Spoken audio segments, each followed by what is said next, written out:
Do you know what happened, Brooks? What happened, Andrew? The people who played the video games growing up with them got older and are the ones making the movies now. That is exactly what happened.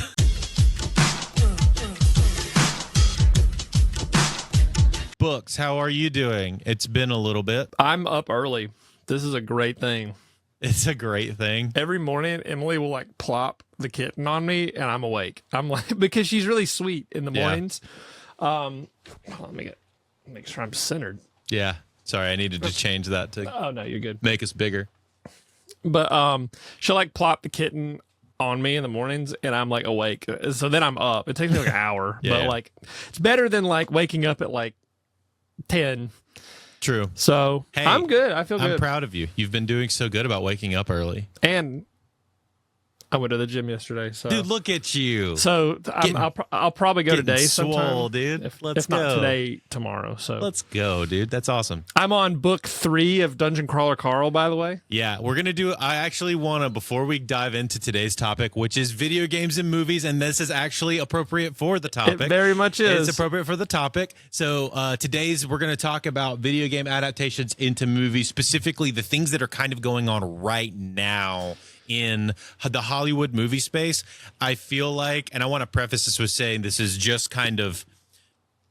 not anything particular. This is more of just like anecdotal evidence for me, which So like is a general consensus. Oh yeah, kinda. that I've seen. And I've seen a lot of people basically saying that like they feel like the comic book era of things is kind of over. Yeah. And I think, and books have always kind of consistently been adaptations into movies. But something that is different is video game movies have started to actually finally start They to started work. to be good. Yeah, they started to work. And if they're not like mind blowing or great, they don't have to be that. No, but they're like good. compared to like, have you ever seen like the original Super Mario Brothers movie Yeah, with like it's Bob terrible. Hoskins Yeah. and John Leguizamo? it's like, so bad it's good. yeah. So like that's what it used to be like. Yeah. And then now we have the current Mario movies, and they're pretty sweet. They're pretty solid, man. Before we hop into like the video game influence, can we talk about the end of the comic book era? Absolutely. So like we'll start with that. Yeah, for sure. And I want to touch on Dungeon Crawler Carl at some point in this. I will too. I thought about it thing. like as soon as we started. I was like, Yeah, wait a minute, there's something to say about that. There is something to say about that, but Yes. I think we'll. It's kind of an interesting trifecta of all three at the same time. So we'll talk Yeah. about that in a little bit. But the end of the comic book era, we're definitely ending. In my opinion, I feel like DC kind of being the outlier because they reset and like I feel like we both agreed that Superman was a really great movie. I loved it. Yeah. Supergirl has been kind of hit or miss as far Yeah. as reaction. It has to technically flopped at the box Technically, office. it's to my flopped at the understanding. box office, but I know a lot of people that still really Yeah. enjoyed it as a movie. Like they were like, it's a 7. It's not mind blowing, but it's a great movie. And sometimes movies can just be that. Like it could just be a fun time, you know? Absolutely. But then they are kind of leaning into just a different thing with like the new Clayface movie that's coming out. I'm so excited for that. Yeah. So they're doing very different stuff. I kind of want to set them as more of an outlier, but the people who have been running the game for the last like 10 years is the Marvel MCU side of things. Really ever since, they started kind of the second era of, second cycle of Marvel stuff. It's been kind of like, post Avengers movie. For post Avengers 1 and 2, it's kind of started to be like this larger than life thing. And it ran all the way, had a good 10 to 12 year run, running all the way through Endgame. And it started with like The Incredible Hulk, and then it went all the way to Endgame. That was a great Iron Man, Incredible Hulk. decade. It was fun. It was so awesome. It was like Iron Man, Incredible Hulk, and Captain America, the first one, all kind of started this thing. And then, everything's kind of bleeding into each other. And we had the thing. And it was kind of before we did the TV shows too much, but they kind of did it a little bit, but not too bad. And then, we had Endgame. And everybody was happy. And honestly, I think a lot of people's consensus was like we could have just stopped at the end of Endgame. Yeah. And it would have been perfectly fine. Yeah. But they wanted to keep going, and there was a lot of really great stories to tell. As a person who like has more recently gotten deeper into comic book stuff, there's a lot of very fun stories to tell when it comes to these things, and so I was excited to see where they took it. And they took it to some places. They started taking it to some places that I was very interested in. Kang being like the next big bad that they did. Yeah. And then that kind of like got blown up with Jonathan Majors doing what he did. Yeah. And then they pivoted, which, you know, I was like, okay, well, there's plenty of other stories to tell. And then they pivoted to Doctor Doom. Yeah. Which, okay, so I think I'm like my nerd hat. Let me put my nerd hat on real quick. That's a big thing. The fact that they're going to Doctor Doom is huge, and the fact that they've set it up. I don't want to sit on this for too long because I want to talk about the video game stuff. But the fact that they've like pivoted into God Doom, which I don't know if you know a whole lot about God Doom, but he is in Marvel lore like one of the strongest villains. Like Doctor Doom is nuts. We're talking like, you know, there's city boss level, like if we're using Dungeon Crawler Carl terminology, like there's city boss level like villains, and then there's like planetary level threats, and then there's like galaxy level threats. Yeah. God Doom is like a multiversal level threat. Like he can step through time and stuff, and some of the things that he can do is unreal. He can literally unmake universes at will. And the fact that they're just kind of dropping him in after like 2 movies is pretty crazy to me. Yeah, the one thing I'll say about that, knowing Doctor Doom's backstory, like very surface level, is like in the 60s, he was just like magic, like magic and science. Magic and science, And then he has evolved into a much deeper character with his backstory, and then his cool powers character. are insane. Like he is very. My biggest issue, and I'm going to predict this. We like to predict.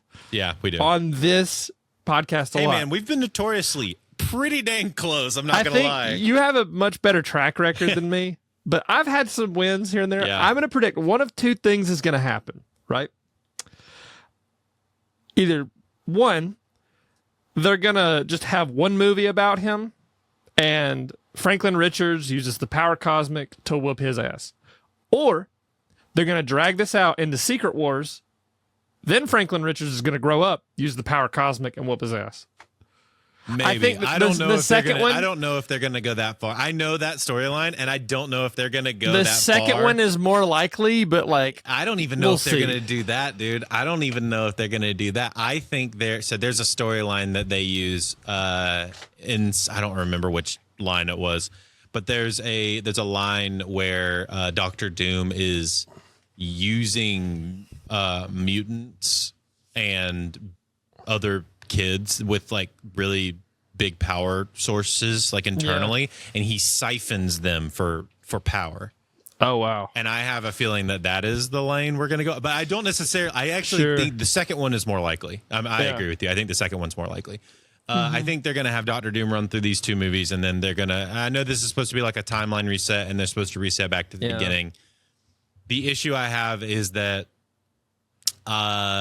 we have Spider-Man Brand New Day that just came out as of recording. It does look really good.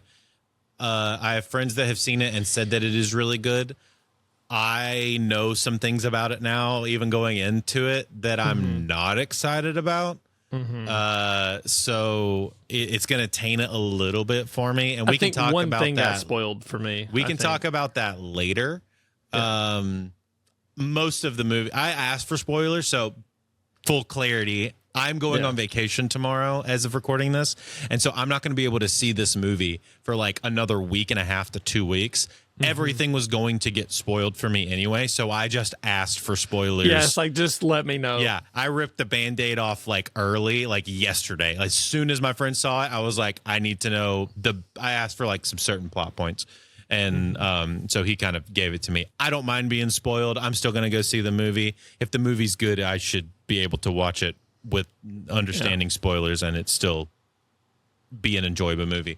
Anyway, so that one's going to happen, and then we're going to go into Doomsday. I'm very stressed out about Doomsday. I think I've made that abundantly clear in previous episodes. That one is going to be tough. Yeah, I don't know how I feel about that. But with that, I feel like we're coming to the end of the video game era. Marvel's kind of crap. Comic era. Or comic era, I mean. Into the comic era. Moving Yes. into the video game era. I think feel so. like Marvel's kind of crapped the bed so hard that people are tired of it, and the only movies doing well are kind of the DC ones now. Like Spider-Man's been kind of evergreen. The DC movies Sure. has kind of like come back. I'm really excited for Clayface. There's a lot of, and the Brave and the Bold, I'm really excited for like some of the new Batman stuff to see where there's a lot of things. DC has very like early Marvel energy right now, so I think they're going to have a lot of hype going. So I think they'll probably stay pretty strong. I think the Marvel stuff is about to go by the wayside pretty significantly, though, which leaves room for today's larger discussion, which is video game adaptations finally being good and getting pulled into movies. Yeah. I think Hollywood has finally, I don't know.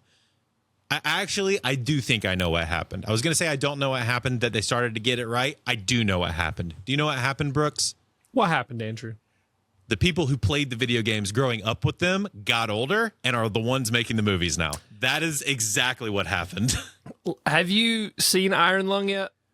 Not yet. Have you? I haven't either. It's on YouTube. I think looks really that's good. the only one. So I've seen the back That's the rooms. only one. That's the only one I haven't I know. seen. I'll probably watch it this weekend. Yeah. Along with Brand New Day, because I have been watching a lot more movies recently, and I've been really happy about it because we got to see Obsession, we got to see Backrooms. Emily and I watched Backrooms together. We saw The Odyssey, which that's a whole nother.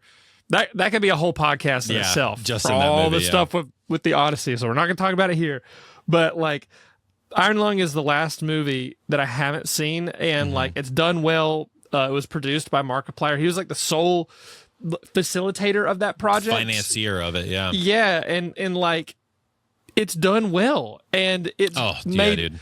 like okay. In contrast, it made a lot of money, and also if you want to hear more about this in deeper detail, because we're not going to go into super detail, there's a really great episode of the Lemonade Stand podcast where they talk with Markiplier, and he goes into detail about like the financials and like more particularly like how things got made and some of his struggles with getting the movie into theaters and how he went about doing that. So I bet it was hard. Oh yeah, it's crazy, dude. He had to basically like physically call every theater, rent the theater for showings for his movie, and then those showings kept selling out, and then the theater because they kept selling out, the theaters just started picking them up on their own. So it was like he basically paid to prove that it was a good movie, and then once he proved that it would sell out a whole bunch of times, the theater started picking it up. Wow. It was really interesting. But yeah, there's more information on that. I don't want to go too deep into it. Sure. They did a really great interview with him, and he's obviously it's coming from the source there. Yeah. But it did literally make money. Yeah. In contrast, there's movies like what is it? The Star Wars movie with Grogu or whatever, and it flopped. Mandalorian and Grogu. Yeah, like that. Like a Star Wars film is flopping now. That's That is the landscape that we're in right now. Where Star Wars, that's Star Wars, and it's been a juggernaut in the film industry for decades. And now a Star Wars movie is flopped. The only way that I heard about it was like internet reviewers talking about it. Yeah, and I'm just like, that was a thing, because I'm not really the biggest Star Wars guy in the world, but like, so it's cool to see these like small independent creators like Markiplier, like Curry. Yeah. I forgot. Curry Barker. Yeah, and for then, Obsession. Who made the backrooms? I'm just looking this up. You talking about the YouTuber? Yeah. I'm looking up the guy who directed the film. Directed by Kane Parsons. So, sorry, my brain's applesauce. Yeah. But you know what I mean, though? It's like these smaller, like, YouTubers, independent creators who also are gamers to some extent, are making really awesome movies. Like, talking about the Backrooms, it's just Backrooms. So talking about Backrooms as a film, that's one of the first times that I've been like truly unsettled in a movie. And I don't really I know enough about horror movies, but I don't really watch a lot of them. It's almost not a horror movie. Oh yeah, it's just like a screw with your brain. I mean, it's psychological horror for sure, but it's like almost not your traditional horror movie. But I think that's why it's good. Yeah, it's awesome. It's like, oh man, just very deeply unsettling. Movie, claustrophobic. But like, it does have a video game thing. So the through line here is the video game inness of movies kind of starting to come along. Yeah. We definitely have a video game adaptation of Backrooms. So there's Backrooms, the original like YouTube series that he did on his YouTube channel, and then there's video games of I think it's Escape the Backrooms is the video game on Steam, and so like there's precedent for having like more of an interactiveness with the series and with the world. And now that all of that, and obviously it helps that the creator himself is the guy that's directing it. Yeah. The guy with the lore in his brain and who's making all this stuff up is the guy who's making the thing. Is pretty awesome. And once again, lends credence to the we are all growing up, and the people that are growing up are making the thing. Yeah. There's a movie, and I don't even know if this is considered a video game adaptation, but I want to talk about it a little bit because it kind of fits into the vibe, which is the Masters of the Universe movie. Yeah. I guess it's kind of a video game adaptation, but I would say like more no, but spiritually it has a lot of the same energy to me. Like I feel like it should be. I can understand that. Yeah. You got to see that. I haven't seen it yet, but you got to see that. Okay, so bro.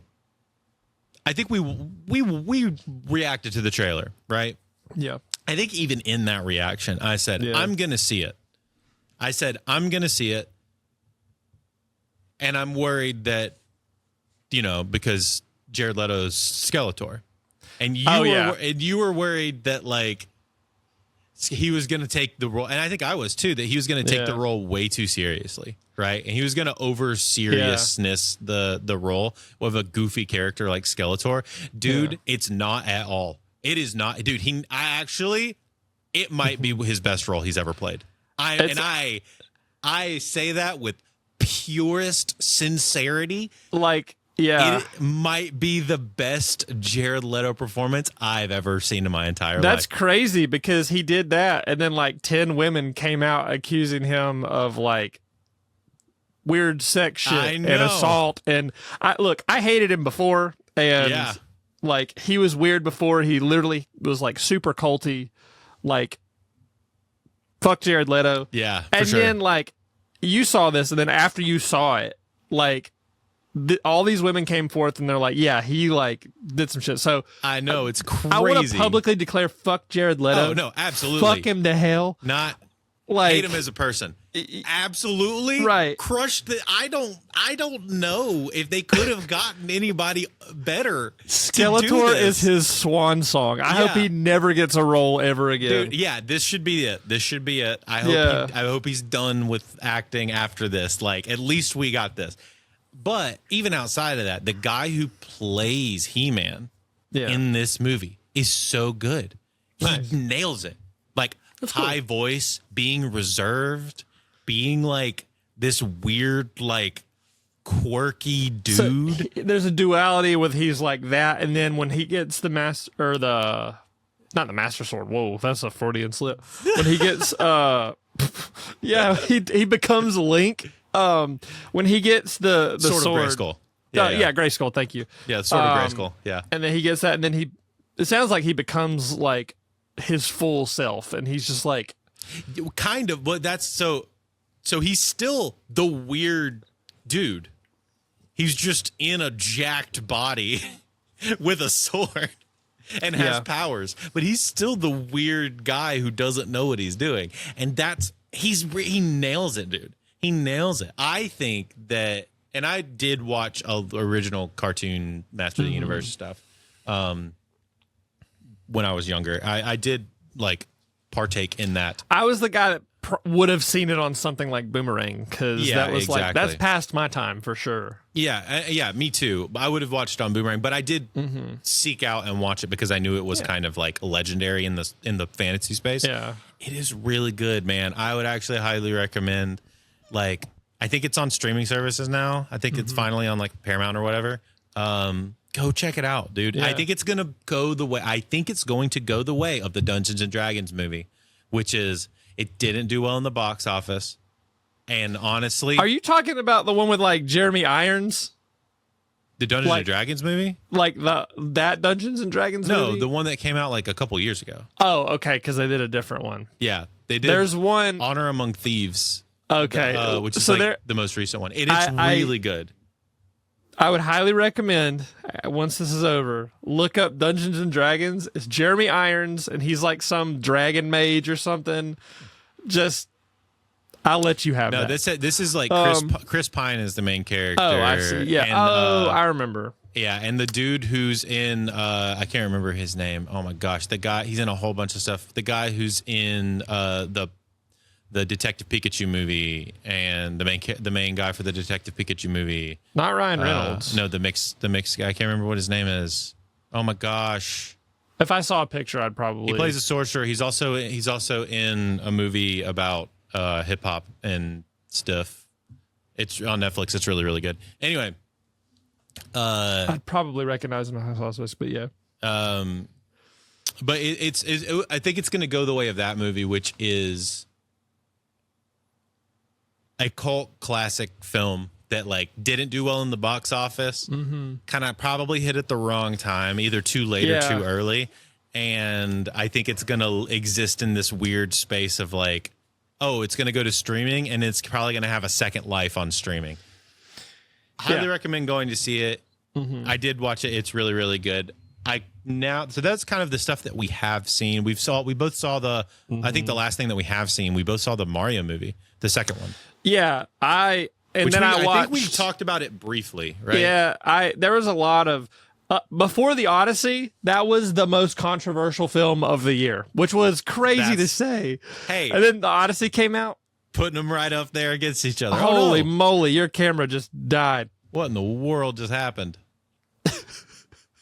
That was the weirdest. I thought I was being taken, dude. Dude, he got absolutely beamed up. It literally, on my end, it looked like it went like gradient, disappeared. So I'm like, Andrew just got, you know, in Tron where you get derezed? Yeah. Like, the MCP just like derezed Andrew. Yeah, that was crazy. Mid podcast. Oh, that's insane. Anyway. But yeah, the Mario Galaxy movie was like, I had a great time with it. I think you ended up seeing it and had a good time with it, right? Yeah. It was fun. Like, but before the Odyssey, and again, this is not about the Odyssey, but before the Odyssey, that was the most controversial movie of the year. It seemed like, and then the Odyssey came out, and then holy crap. But yeah. So speaking of video game influences on like movies and films, let's talk about TV because Dungeon Crawler Carl, which is in the technically works. is a book. Technically, it's a book. It is, but the through line here for me is that. So this is like a turducken situation where it's like a thing within a thing within a thing. So it is a show that's being based on a book, but the book series is literally just an RPG video game. Yeah, it's a science fiction fantasy lit RPG. Yeah, but it's based around the premise of being a video. The book is a video game. Yeah, they are in a game. Yeah. They're forced to play this horrific game. Which is why it works. I think the correlation is there. We've been talking about this for like at least a year plus. And like almost like 2 years ago, we made a video about it. I think it's coming up on 2 years. Something like that, yeah. I started it. I'm on the Anarchist Cookbook or whatever. The third one. And oh my God. With the trains. It just keeps getting better and better. It's just like, oh my God, every book is better than the last one. And I love it. But that is now being adapted into a series on Peacock. And I want to ask you this. Do you have doubts about the show? I had doubts about the show until they cast Jeff Hayes as Donut. And then I'm like, all right, they're going to do fine. So here's why they say, or some people I've seen have talked about this. They doubt it because if it's live action, if it's live action, I assume it is. I do too. How do you do that? Oh, I don't know. In a show, Yeah. you know what I mean? Like, I don't know, dude. If Dungeon Crawler Carl gets animated, I think personally that's how I would like to experience that, and I think it would serve it better. It was going to be animated, I think, up front, but then people started to talk about casting, and so I don't know if let's just do a quick. Also, while you're looking that up, Seth MacFarlane is involved in this. He's the producer.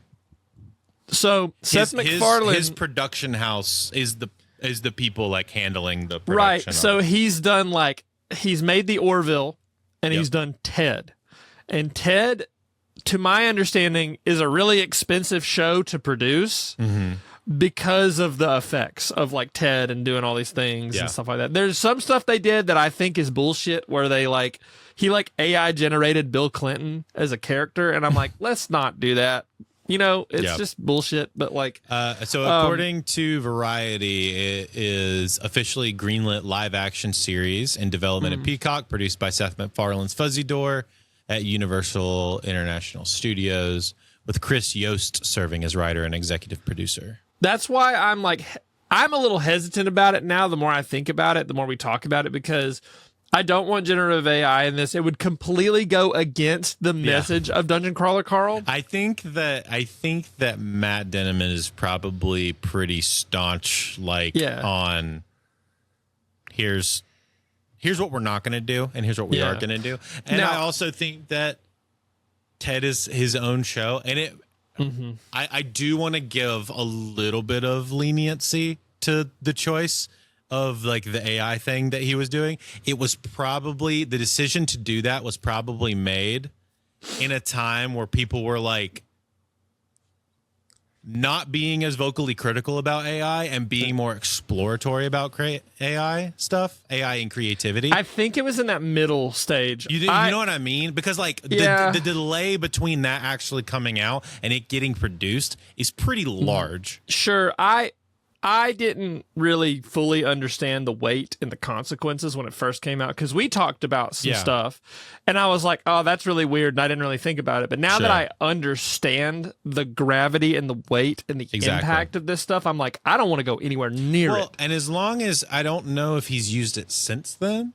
Yeah, I think they experimented with it, but like, and then they stopped. Yeah. Even like our opinions on AI differ a little bit, but I'm one of those like, when it comes to the generative stuff, especially in creative fields, I'm like, none of it. None of it. I don't care. Seth MacFarlane is too wealthy to be doing that shit. Like, no. It would have been, and it didn't even look that good. It would be, it would honestly, I would argue it would be funnier if he was doing the Bill Clinton character, if it was just him as Bill Clinton. Oh, yeah. That would be that's true. That's just silly. Back on the topic of, anyway.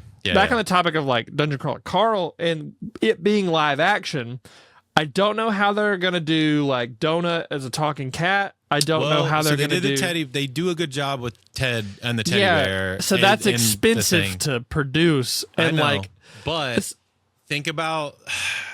I agree. Secondly, not every shot is in Ted. He's in every shot. Oh yeah.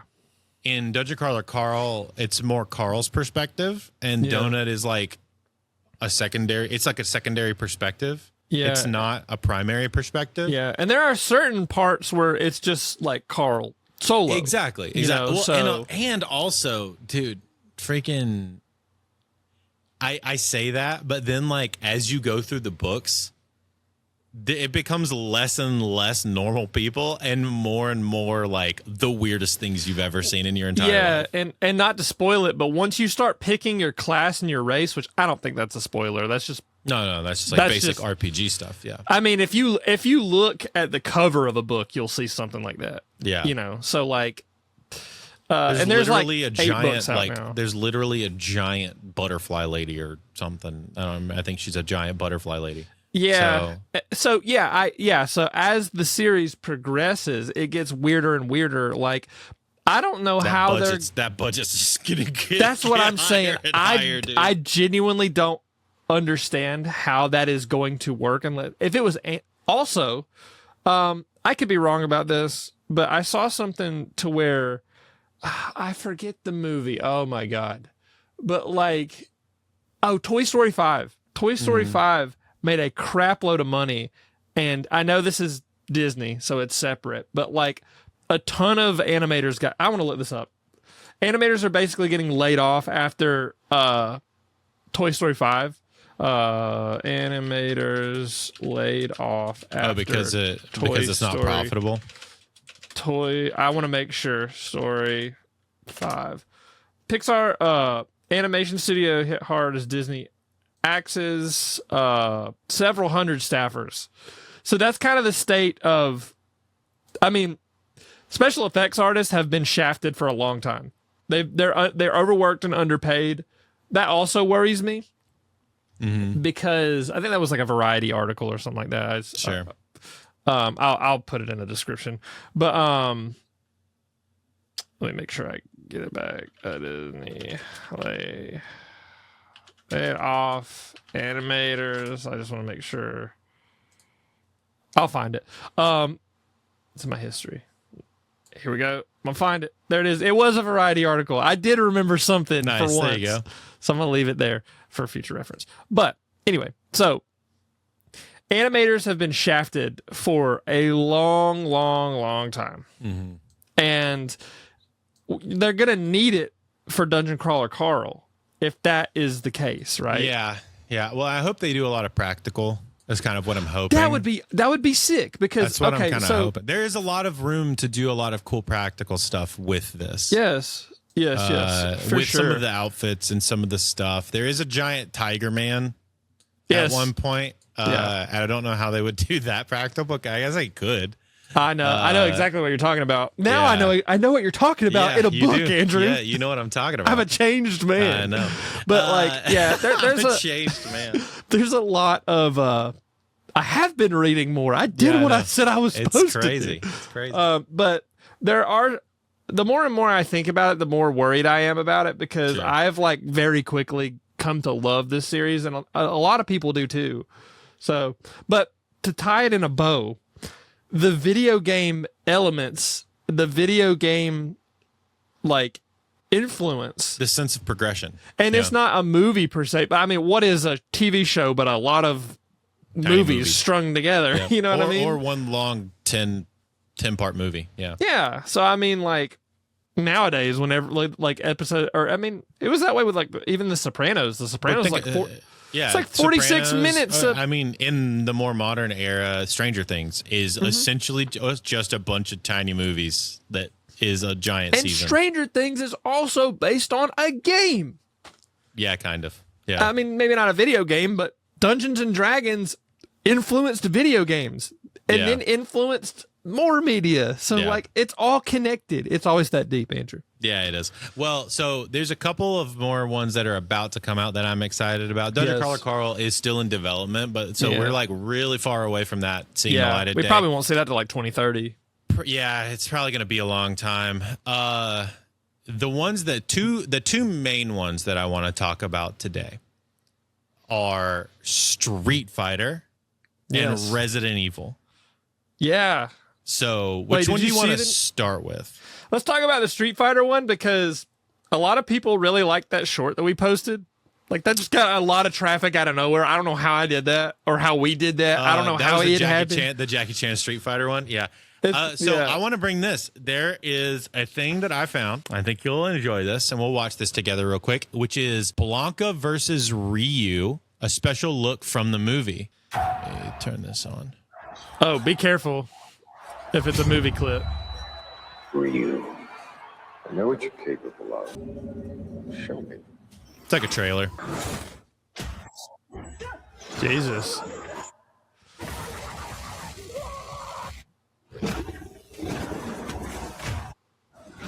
Wow.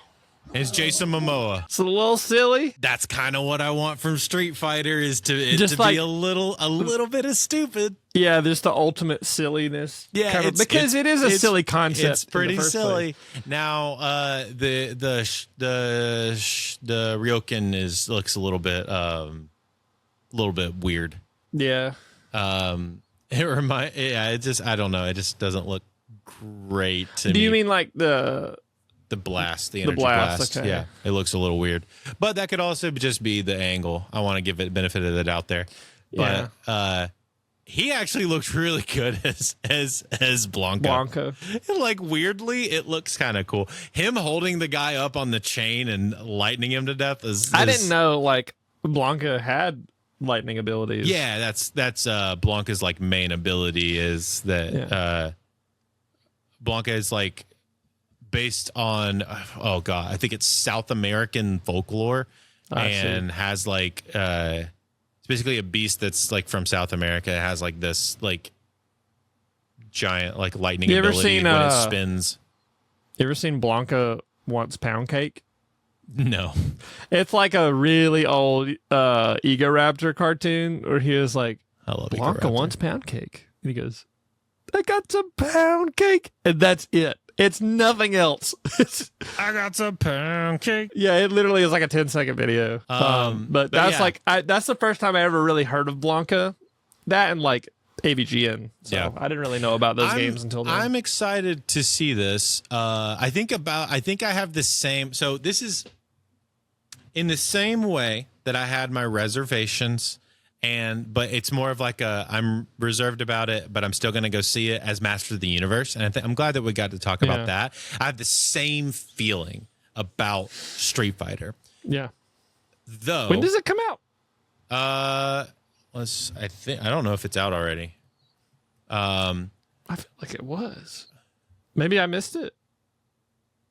I usually it comes out in October. Oh, okay. October 16th, 2026 is when it comes out. So they're still showing. That's why they're just showing like pieces of it now. But yeah, I have my same reservations about it. I don't know if it's gonna. So like, Masters of the Universe was kind of like, it took a lot to make me like it. It had to be really good to make me like it. I worry a little bit for Street Fighter. Like, are they gonna be? I hope they're silly. I hope they're silly, and I hope that gets received well, because I think people taking video game adaptations that are innately silly and making them hyper serious, especially these things from the 80s that are pretty ridiculous, you know? Yeah. And now there is a fine line to that, because it's like, on one hand, yeah, it's like, that is the thing. But also, it's like, no matter how silly something is perceived, like, enough of these properties mean a lot to enough people. That part needs to be taken seriously. Like, the handling of it needs to be taken seriously. Yeah. So, like, when you have something like, again, and this is a different time. This was like, it's like the pinnacle of that example is the original Super Mario Brothers movie. Absolutely. Like, that just like, if that movie came out today that way after all of the games, and there's so many people that love Mario and are connected to it. People would be livid. They'd be pissed because and rightfully so, because it's like, dude, you're taking something and you're just completely like almost going out of your way to disrespect it. The same thing with the and it's not a video game thing, but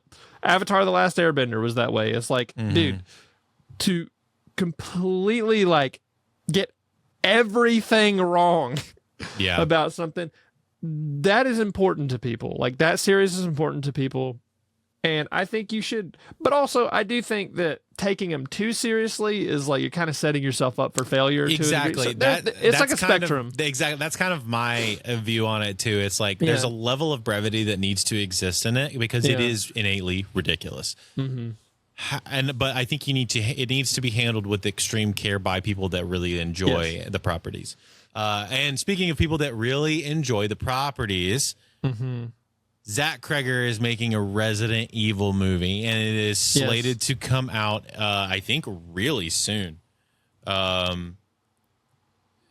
me just very soon or relatively soon. Like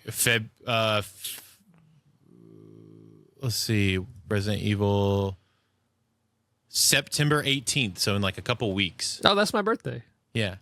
So I'll be 30 when the Resident Evil movie comes out. So I guess the way to do this would be, because you haven't seen it yet, and I've only seen one of the trailers, but I don't think I've seen this trailer. I saw a little bit of the trailer. I think I actually watched it with Emily, but I do want to watch it with you. Yeah, well, this is a different one that came out like eight days ago. We watched like the vertical one, so it's probably different. Excuse me, oh my god. Getting your liver or whatever this is. Anybody, it seems like it's kind of important. I like how they make him like that's kind of an immature reaction. So. Yeah. But it's on purpose. Yeah, he's supposed to be like in his early 20s or something.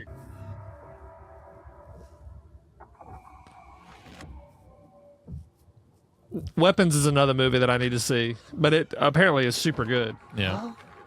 Barbarian is also really great. I think this is a pretty well-made trailer from what I've seen. The resource management already coming into play. Dude. The green box for the green box for the shells, baby. And then he gets it off of the mantle. Scary. Holy moly. And then I like how they build the tension of, is he going to answer the phone?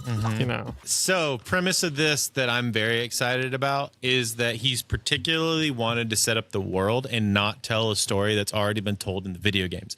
Because, and I agree with his sentiment here, Zach Kreger's sentiment with this, is that one, he's a massive fan of the video games. Like, you can tell he's a huge fan of the video games. Pulling the shotgun off above the mantle is a huge like thing in the game, in the early games. The having the box, the sense of dread, the like comedic, like dumb, like one-liners and stuff is like kind of a part of the game too.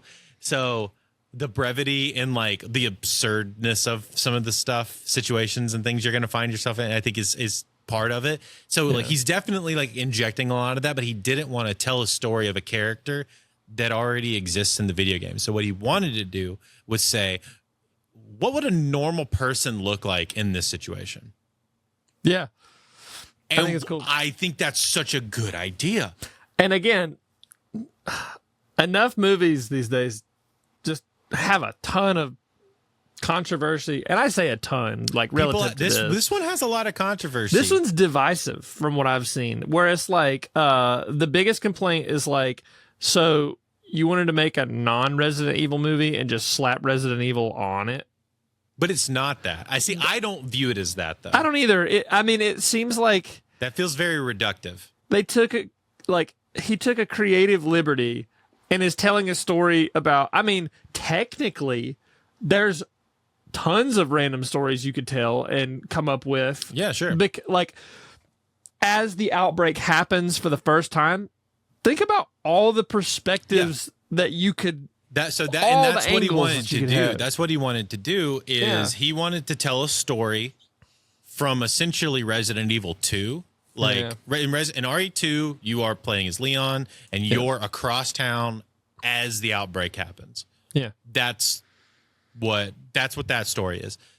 This movie is essentially the other side of the city from what's happening with Leon when the outbreak happens, from a point of view of a courier going to the hospital. Yeah, to me that's really interesting. Like he came up with a new way to talk about this story, a new way to build the world out, a new way to. It feels like the Resident Evil world to me. Yeah, like I as a person who loves the games, like it feels like that world to me. Yeah, and I don't know if I would have wanted to see Leon the movie. You know what I mean? Like that feels like not fun. And I already know that because that could have also been mishandled so easily. Yeah, and historically, the Mila Jovovich movies have not been like well received. I think, and there are some people, to my understanding, that like those movies for what they are. I mean, they're campy, they're fun and campy. But it's like just they're like not good Resident Evil movies. Yeah, it's like they're for what they are, they're okay. But as a Resident Evil thing, it's like Yeah. Nah, yeah. I also think that we get shown so little in the Yeah. trailer. Even though we only get shown what I view as basically the beginning and like some random snapshots of throughout the movie of him hiding and running and stuff. Yeah.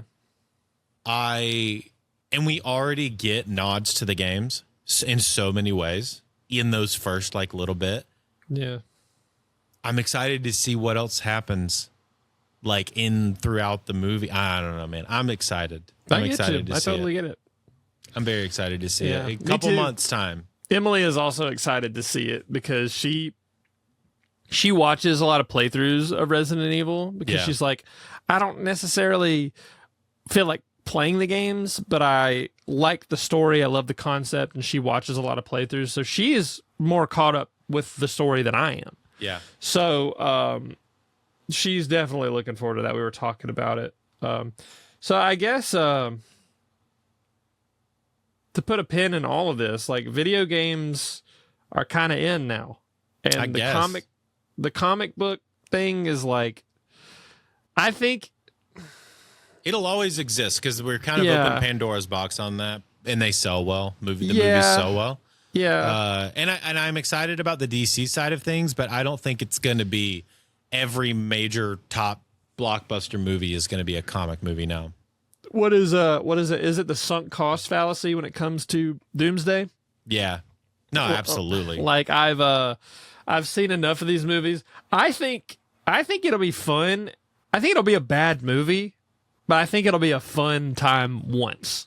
That's kind of what I'm predicting. And like, As a person who loves the comic books, yeah, I don't think it's going to be a good movie at all. I think it'll be a bad movie. The but main a reason, fun time. is I don't know if you've seen, but there's a chair video where they show all of the characters, like all of the actors that are going to be in Doomsday, Yeah, and that's too many actors.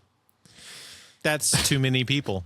yeah. It's like it's super overblown. Like you've got like the Thunderbolts. You've got like All of the X-Men from the Sony properties.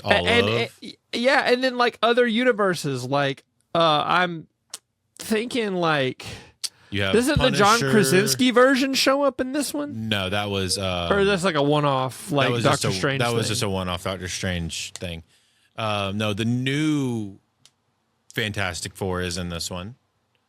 Yes. What the movie just came out. They're in there. So you have the Fantastic Four side of things. You have, from what we've seen, these are the people that are going to be involved. We have the Fantastic Four people. We have the Wakanda stuff from Black Panther movies. Yeah. We have the X-Men from the Sony properties. We have the Spider-Man stuff. We know he's going to be involved. And all of like the Thor and Thunderbolts and like those people are all going to be involved. Those are all that we know are going to be. And we've seen that Cap's actors, whatever his name, Chris Evans. Chris Evans is back. RDJ is there too. RDJ You know, is people there are in like torn some on that. in some capacity. Well, we don't know how it's going to be Yeah. done. So, and that's the same thing. I was like, I don't know if Chris Evans is actually going to be Captain America or not. So we'll see. But yeah, there's a lot of different stuff going on with all that. There's too many storylines, in my opinion. Yeah, it's tough. It's also going to be requiring a lot of like pre-watching. So Yeah, you're like gonna the prerequisites to this film are like and Loki. You'll have to have seen both seasons of Loki TV show, which Yeah. I will say is an incredible TV show. I've and heard probably, I've heard like Oh. in the mix of these like really bad ones or just like it might be the ones best that thing. exist. It might be the best thing that they've ever made. yeah, I've heard people really like that show. It's so good. It might be the best thing, like other than the in-game like cycle of stuff. Yeah. It might be the best thing that they've ever put on Disney Plus as like a primary Disney Plus thing. So Yeah, I've heard it is good for what it is. or well, just in general. yeah. Well, dude, I think we put a bow on this in saying video games are in. We might not be able to own our games, but we can at least get them adapted into movies. So, take the wins where we can get them. Yeah. And hopefully they're good. Let's hope that they're good. Let's support some of these people that are actually trying to make good stuff. I think Zach Kreger is genuinely trying to make a really good thing. So go watch some interviews with them. And we are going to talk more about some other things as Steam machine reviews start to come in and we start to look forward to the Steam frame in the future. We're going to talk some more about that later. However, right now, I think we're going to sign off and call it a day. Brooks, thanks so much for being here. If you guys want to check us out, make sure you subscribe. If you want to listen to us on audio only, we do have that go up on the audio platforms as well. So do that. Drop a comment of your favorite thing that you are excited about from a video game adaptation to a movie. Is it the new Zelda one that we didn't even get to talk about? Is it maybe, a Minecraft movie? Did you see the Minecraft movie and you really liked that one? We didn't even get to talk about that. How about, are you excited about Resident Evil? Are you excited about Street Fighter? Are you excited about the Sonic the Hedgehog 4 movie, which I'm actually low-key Steve's excited Lava about. Chicken changed your life. I know. I'm actually low-key excited about Sonic the Hedgehog 4, I'm not going to lie. Yeah. Anyway, if you're excited about any of those, let us know what you think about this in the comments. We would love to hear from you. And Brooks, what do you want to leave the people with for today? Apparently, Mongo is often appalled.